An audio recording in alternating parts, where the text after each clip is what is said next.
जबरदस्त जोर आजमाइश देखने को मिल रही है। जीएचएमसी के इलेक्शंस नेशनल अटेंशन गेन कर रहे हैं सर साहब, आप इस तरह की तैयारी से इस बार जीएचएमसी के इलेक्शंस में उतरे और बिहार के परिणाम क्या यहाँ पर आपकी टैली को बढ़ाने में मदद करेंगे आप? देखिए, एमआईएम पार्टी तेलंगाना में वो वाहिद पॉलिटिकल पार्टी है जो साल के 12 महीने काम करती है। हमारा काम करने का तरीक़ा टीआरएस से, बीजेपी से, कांग्रेस से और दीगर पार्टियों से बड़ा मुख्तलिफ है।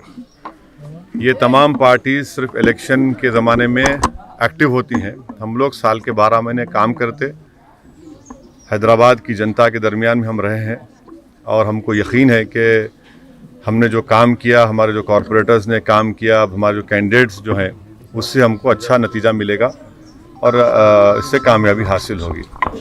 रहा सवाल बिहार के इलेक्शन का, तो यकीनन जितना भी बिहार की जनता का शुक्रिया अदा किया जाए, ख़ास तौर से सीमांचल की आवाम का, मेरे पास अल्फाज नहीं है। मैंने उस वक्त भी कहा, आज भी कह रहा हूँ। अब हमको बिहार में कामयाबी मिल चुकी है तो यकीनन हम वहाँ पर जो आवाम का जो हमको एतमाद और भरोसा हासिल हुआ उसको पूरा करने की हम वहाँ पर कोशिश कर रहे हैं। सर हर चुनाव में आप टीआरएस का साथ देते हैं, लेकिन ये बल्दिया के चुनाव में आप कहते हैं कि टीआरएस से हमारा नहीं है, फिर उधर वर्किंग प्रेसिडेंट कहते हैं, तो ये रिश्ता क्या कहलाता है सर? नहीं, हमारा टीआरएस से जहां हमारा मुकाबला है वहाँ मुकाबला है। अभी तो यकीनन हमारा कोई टीआरएस से अलायंस नहीं है। खुद यहाँ जिस वार्ड में आज हमने पदयात्रा की है वहाँ यहाँ पर टीआरएस का कैंडिडेट है, तो यकीनन हम टीआरएस से हमारा मुकाबला होगा। अब हैरत की बात यह है कि टीआरएस के पावर मंत्री हम पर इल्ज़ाम लगाते कि हम क्या कहा जगदीश रेड्डी ने कि हम वो बीजेपी वालों को कहा आप मोदी ने ओवैसी से मुलाकात की। फिर कांग्रेस वाले हम पर इल्ज़ाम लगाते और बीजेपी वाले हम पर इल्ज़ाम लगाते। तो हैदराबाद की एक मशहूर कहावत है कि गरीब की जोरू सबकी भाभी, तो वही हाल हो गया है। तो चलता है, कोई बात नहीं, मुकाबला होगा, मुकाबला करेंगे हम और हमको पूरा उम्मीद है कि इंशाअल्लाह ताला इस मुकाबले में अल्लाह और आवाम हमको कामयाब करेगी। चीफ मिनिस्टर केसीआर ने एंटी बीजेपी फ्रंट बनाने का अनाउंसमेंट किया था कुछ दिन पहले, तो क्या आप उस एंटी बीजेपी फ्रंट के साथ जाएंगे, केसीआर के साथ जाएंगे? क्योंकि उन्होंने कई और तमाम पार्टियों को भी बुलाया। अब नहीं मालूम, बी टीम को लेंगे, नहीं मालूम। पूरी ताकत के साथ यहाँ पर इस बार नहीं, आप इनको बोलिए, क्या बोलिए? बीजेपी के नेशनल लीडर्स भी आ रहे हैं सर, पहली बार जीएचएमसी में ऑलरेडी उनके नेशनल, आज जावड़ेकर साहब भी आ रहे हैं सर। और उसमें सर ये कहा जा रहा है कि ये लड़ाई जो है वो देश प्रेमियों और देशद्रोहियों के खिलाफ है। उनका ये पोल एजेंडा है, वो इसी बात पर चुनाव लड़ने वाले हैं। खुद स्टेट प्रेसिडेंट ये कहते हैं कि ये लड़ाई देश प्रेमी और देशद्रोही के बीच में। ऐसा है ना कि किसी बीजेपी के लीडर को अगर आप रात में उठा देंगे और बोलेंगे पहला नाम बोलो, बोलेगा ओवैसी, दूसरा नाम बोलो, बोलेंगे गद्दार, तीसरा नाम बोलो टेररिज्म, चौथा नाम बोलो पाकिस्तान, तो वो क्या कर सकते हैं? लोगों को आदत से मजबूर हैं। बीजेपी को ये बताना चाहिए कि 2019 के बाद से उन्होंने तेलंगाना को और ख़ास तौर से हैदराबाद की आवाम को उन्होंने क्या फाइनेंशियल हेल्प की। इतना बड़ा सैलाब आया हैदराबाद में, बहुत से मुकामात पानी में डूब चुके थे, आपने टीवी पर दिखाया। भाई, आपने हैदराबाद को, जीएचएमसी को मोदी सरकार ने क्या फाइनेंशियल हेल्प की? अगर आप हेल्प कर देते तो यकीनन बोल सकते आपने कुछ हेल्प नहीं की।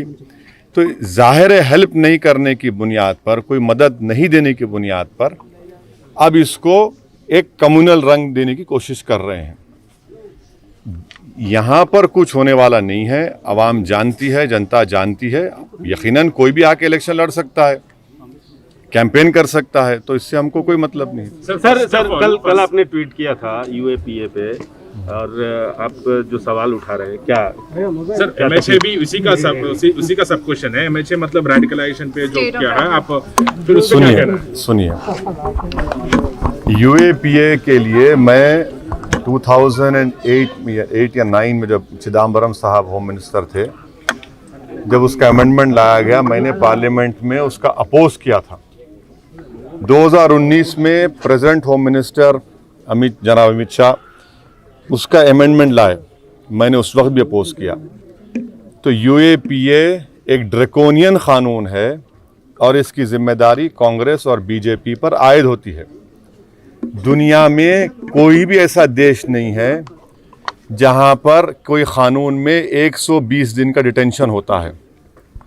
चाहे यूएस का पेट्रियट एक्ट ले लीजिए या यूके ले लीजिए या रशिया ले लीजिए, 120 दिन का। और वो जो अमेंडमेंट्स कांग्रेस ने किए और बीजेपी ने किए, मेरी राय में वो अनकॉन्स्टिट्यूशनल हैं, वो राइट टू इक्वालिटी के प्रिंसिपल्स के ख़िलाफ़ हैं। इसीलिए हमने कहा कि मैं शुरू से यूएपीए का ख़िलाफ़ रहा हूँ और उसकी मुखालिफत की वजह यह है कि ये क़ानून को हमेशा, चाहे कांग्रेस हो या बीजेपी हो, माइनॉरिटीज़, दलित्स, ट्राइबल्स और जो किसी सरकार के ख़िलाफ़ होता है उनके ख़िलाफ़ इस्तेमाल होता है। चौथी बात यह है कि मेरे पास एम्पिरिकल एविडेंस है कि जिस किसी पर यूएपीए लगाया गया उसमें 70% से ज़्यादा लोग एक्सोनरेट हो जाते, मगर 5-5 साल 6-6 साल उनको जेल में सड़ना पड़ता है। ये इसकी हकीकत है। रहा सवाल रेडिकलाइजेशन का, तो हम ये पूछना चाह रहे हैं कि बीजेपी पार्टी में खुद ऐसे 2 सांसद बैठे हैं जिन्होंने गोडसे को बड़ा देशभक्त कहा। अब ये रेडिकलाइजेशन है या नहीं है, बीजेपी बता दे। बीजेपी में एक मंत्री हैं जो अब मंत्री थे, अब एमपी हैं, जिन्होंने इखलाक के मारने वालों पर जो एक्यूज थे उनकी जनाजे पर फूलमाला चलाई। ये रेडिकलाइजेशन है, नहीं बताइए। तीसरा, बीजेपी में आज भी एक सांसद हैं झारखंड के जो अलीमुद्दीन को मारने वालों को, जो कोर्ट ने उनको कन्विक्ट किया था, वो जब बेल पर निकल के रहा हाई कोर्ट से, तो उनका फूल माला से इस्तकबाल किया। ये रेडिकलाइजेशन नहीं, बताइए। बीजेपी हमको ये भी बता दे कि दिल्ली में जो फसादात हुए, एक मस्जिद के ऊपर चढ़कर मस्जिद के गुंबद के ऊपर जब ये झंडा लगाया गया था, वो रेडिकलाइजेशन है या नहीं है। कोरोना को कह दिया गया कि तबलीगियों ने फैलाया, कोरोना को भी आपने इस्लाम से जोड़ दिया, तो ये क्या है, रेडिकलाइजेशन ही नहीं है। तो हर चीज़ में रेडिकलाइजेशन कहाँ पर हो रहा है, किस पर हो रहा है? तो गवर्नमेंट को बताना चाहिए कि डी रेडिकलाइजेशन अगर करने वाले हैं तो क्या वो सिर्फ एक मजहब के ऊपर करेंगे या सब पे करेंगे? सर, उनकी दिक्कत ये है कि आपने हिंदुत्व की जो परिकल्पना दी, हिंदुत्व, सुनिए, हम ये पूछना चाह रहे हैं कि हिंदुत्व का डेफिनेशन बीजेपी बता दे। क्या वो सावरकर के डेफिनेशन को मानती है, नहीं मानती है? क्या वो गोलवालकर का जो डेफिनेशन है उसको मानते हैं, नहीं मानते हैं? हम इस पर आपको, कई बार हमारा स्टेटमेंट हो चुका है। डी रेडिकलाइजेशन अगर करेंगे तो किसका करेंगे? जो जाकर कहते हैं कि आप अपनी दुकान में पटाखे मत बेचिए, जो महल्लों में अगर कोई तरकारी बेचने वाले आता है तो कहते हैं तू यहाँ पर मत आ, फ्रूट बेचने वाला तो बोलते तुम नहीं बेच सकते। किसका रेडिकलेशन होना चाहिए, ये हम पूछना चाह रहे हैं। डी रेडिकलेशन होना चाहिए। Hindutva is built on lies, and Muslims are not allowed to participate. Well, that is the true definition as laid down by Savarkar in his book and Golwalkar in his book and by various other संघ ideologues. Sir, waste Bengal में elections आने वाले हैं। हाँ, क्या waste Bengal elections में आपके साथ सर, वेस्ट बंगाल, एक मिनट सर, वेस्ट बंगाल के उस सवाल पे हमेशा आप बसते आ रहे हैं जो आपके यूपी के सदर ने जो बयान दिया। यूपी के सदर नहीं है वो हमारे पार्टी के स्पोक्स पर्सन हैं। उनका जो बयान आया, मैं आपको फिर से पार्टी के तरफ से ऑफिशियली ये कह रहा हूँ कि हम बंगाल के यूनिट के लोगों से मीटिंग होने वाली है, क्योंकि म्युनिसिपल इलेक्शन आ गया, थोड़ा देरी हो गई। उनसे बात करके ही, उनसे पूरा फीडबैक लेके, उनका ओपिनियन लेकर ही हम एक कंसिडर्ड डिसीजन पर अराइव करेंगे और आपको बताएंगे। तो ममता बनर्जी के साथ जा सकते हैं? पहले तो मुझे अपनी यूनिट से बात करना इलेक्शन लड़ने के ताल्लुक से। और इलेक्शन लड़ने की जब बात होगी तो हम इलेक्शन लड़ेंगे, और यकीनन इसमें कोई दो राय नहीं होना चाहिए कि जब हम डिसीजन लेंगे तो इलेक्शन लड़ेंगे, उसके बाद बताएंगे आपको। Sir, home minister Amit Shah Tamil Nadu में है और उन्होंने प्रचार तमिलनाडु के लिए कैंपेनिंग भी शुरू कर दी है, तो आप किस तरह से देखते हैं उनका सब क्वेश्चन है Very- BJP is expanding there party. सुनिए, अब ये जीएचएमसी का इलेक्शन है, अब आप लोग ज्यादा बैटिंग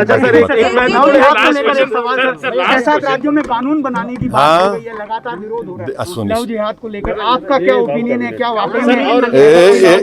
एक मिनट, देखिए ये कॉन्स्टिट्यूशन में आर्टिकल 14 और 21 का ग्रॉस वायलेशन होगा। इनको संविधान पढ़ना चाहिए। आप इतना ज़्यादा हेट्रेड में आगे बढ़ जाते हैं, ज़रा संविधान पढ़ लीजिए, आर्टिकल 21 क्या है पढ़ लीजिए।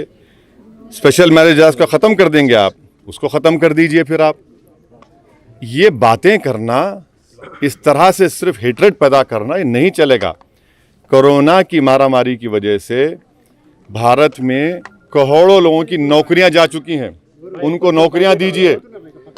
आप नौकरियां नहीं दे सकते, जीडीपी जीरो हो चुका है, आप उसके ताल्लुक से कुछ नहीं करते, तो देश के नौजवान जो बेरोजगारी का शिकार हो चुके हैं, जो गरीबी उनका मुकद्दर बन चुका है, उनकी तवज्जो हटाने के लिए ये सब ड्रामेबाजी बीजेपी कर रही है। सर, एक अब अंतिम सवाल है, नहीं अंतिम सवाल एक सुर पूछेंगे, एक सुर ठहरिए, हाँ सब इम्पोर्टेंट है, बोलिए। Sir, how many seats will you be contesting in the GHMC elections as of now? I think between 52 and 55. I exactly don't have here, but between 52 and 50, but most probably 52. Sir love जिहाद का बड़ा चल रहा है और कई state उसको कानून में तब्दील करने की बात कर रहे हैं, और इसके साथ ही यूपी में काऊ कैबिनेट बनाने, एमपी में काऊ कैबिनेट बनाने की बात कही जा रही है। शिवराज सिंह चौहान सिटिंग भी है सर। देखिए आप जो बनाते बना लीजिए। बीजेपी से हमारा एक ही सवाल है कि आपने जो अनकॉन्स्टिट्यूशनल लॉकडाउन किया, अनटाइमली किया, जिससे भारत के करोड़ों गरीबों की नौकरियां जा चुकी हैं, नौकरियां कब देंगे? नौकरियां बताइए, आप किसको नौकरियां देने वाले हैं? अब तक कितने नौकरियां आपने दी हैं? जो बेरोजगार हो चुके हैं 8-9 करोड़ लोग, आप बताइए इनका रोजगार क्या होगा? आप ही की मीडिया फेटर्निटी में लोगों का ले ऑफ हो रहा है, उनको क्या करने वाले हैं? देंगे क्या? उनको भी कैबिनेट में जगह देंगे, उस कैबिनेट में बिठाएंगे लाके उन लोगों को? ये देश के सामने अहम सवाल है जिसका इनके पास कोई जवाब नहीं है। सर, हमारे फोर्सेस ने टेररिस्ट लव जिहाद को लेके जो कानून बनाने की हम तो ये कह रहे हैं, खाली लव को फैलाइए, लव फैलाइए, बस लव फैलाइए, हेटर खत्म करिए। कितना हेटरेट करेंगे? अरे ये एक अजीब बात है कि लव भी होगा और जिहाद भी होगा, ये कैसा होगा भैया? हाँ, मोहब्बत की जिहाद अगर करना है तो मोहब्बत फैलाने का जिहाद हम कर सकते हैं। मोहब्बत फैलाइए, लव फैलाइए, कितना गर्मी पैदा करेंगे, कितना जहर फैलाएंगे? बस करिए ना, दिलों को जोड़ने का काम करिए मोदी जी। आपके दोस्त गिरिराज सिंह नहीं, हमारे दो आपके दोस्त हैं वो। सर, यूपी के लॉ कमीशन चेयरमैन भी ये कहते हैं कि मुसलमानों को टारगेट करने के लिए ना, किसी कम्युनिटी को टारगेट करने के लिए ना लव जिहाद लेके आ रहे हैं, उनका ड्राफ्ट अभी तैयार किया। मेरे भाई, उनको कॉन्स्टिट्यूशन पढ़ना चाहिए, आर्टिकल 21, उनको सुप्रीम कोर्ट का जजमेंट पढ़ना चाहिए कि choice is now fundamental right in the constitution. Special marriage act का खत्म करेंगे क्या? बताइए, बोल दीजिए ना। सुप्रीम कोर्ट का जजमेंट है कि choice is a fundamental right, article 21 is a fundamental right, special marriage act is there. What is this? The country requires jobs, the youth require jobs, migrant laborers are suffering throughout India, economy is down, more people have become poor, you have more children who are child labor now. What is this Mr. Modi doing? What is his government doing? This is the question which each and every Indian is asking. But to divert the attention from their basic needs, the government is indulging in this sort of language, simple as that. New sun city developers की एक और पेशकश। जहांगीर पीर दरगाह के दामन में आबादी के बीचों बीच तमाम सहूलतों से आरास्ता। एयरपोर्ट से सिर्फ 20 मिनट्स ड्राइव पर LV प्रसाद आई हॉस्पिटल और नाटको फार्मा के करीब। Commercial and residential plots, 100 square yards plot, easy instalment. Gram panchayat approved layout, conversion land, 100% vastu, spot registration, clear title, 10 year security. Water, electricity, 25 से 30 feet road, school, transport facility, gated community. घर बनता है इरादों से और आपके इरादों को पूरा करे न्यू सन सिटी डेवलपर्स। तो जल्दी आइए और अपना प्लॉट बुक कराइए। New sun city developers, opposite choice function hall, Chandrayangutta, Bandlaguda road, Hyderabad. Contact 98481 187780, 63037 10882। Nataraj Nagar Tappachabutra Hyderabad Telangana में Multanis gym and fitness centre मौजूद है, जहां सिर्फ एडमिशन फी है 300 रुपए और माहाना फीस 1000 रुपए, quarterly fee 2600, half yearly fee 4900 और सालाना 9600। इसके अलावा body building with cardio fee monthly 1400, quarterly fee 3700, half yearly fee 6800 और सालाना फी 12800। यहाँ पर माहिर कोचेस दस्तयाब हैं और एक्सरसाइज के तमाम इक्विपमेंट्स भी मौजूद हैं। तो देर ना करें, तशरीफ लाएं मुल्तानी जिम एंड फिटनेस सेंटर। अगर आपने हमारे चैनल को अभी तक सब्सक्राइब नहीं किया है तो यहाँ पर रेड कलर का सब्सक्राइब बटन दिख रहा है, उसे क्लिक करें और हमारे चैनल को सब्सक्राइब कीजिए और साथ ही साथ बेल आइकन को भी क्लिक कीजिए, जिससे आपको ताज़ा अपडेट मिलती रहे।